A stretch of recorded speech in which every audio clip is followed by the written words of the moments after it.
ফুল এবং টব এটা সহজে আঁকা যায়। দেখুন সোজা একটা দাগ দিব আমরা, এরপর এখান থেকে একটু বাঁকা করে এটাও একটু বাঁকা করে মিলে দিলাম।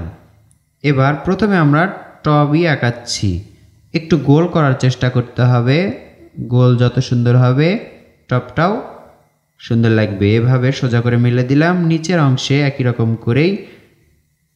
এই তো এবার দেখুন আমরা প্রথমেই পাতাগুলো এঁকে নিব। পাতা যদি সহজে আঁকতে পারি তাহলে এই ফুলগুলো তো আরও সহজ।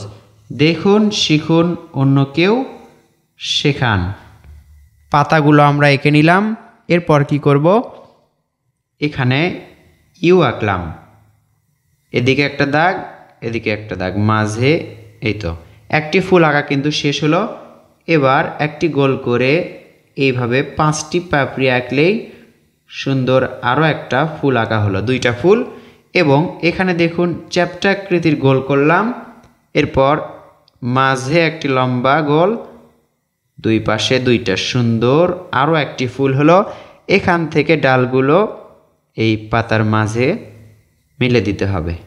দেখুন এটা অনেক সহজ এবং সুন্দরও বটে। এভাবে আঁকুন, ছবি আঁকাকে সহজ করুন, সোনামণিদেরকে শেখান, আমার ভিডিওগুলো দেখান।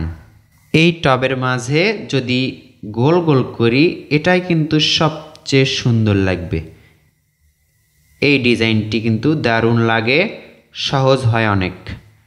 আশা করছি এই ভিডিওটি আপনি দেখেই নিজেই আঁকতে পারবেন, অন্যকেও শেখাতে পারবেন। আপনাকে শেখাতে পারলেই আমার সার্থকতা। কেমন লাগলো ভিডিওটি কমেন্ট করে জানিয়ে দিন, ভালো লাগলে লাইক করুন।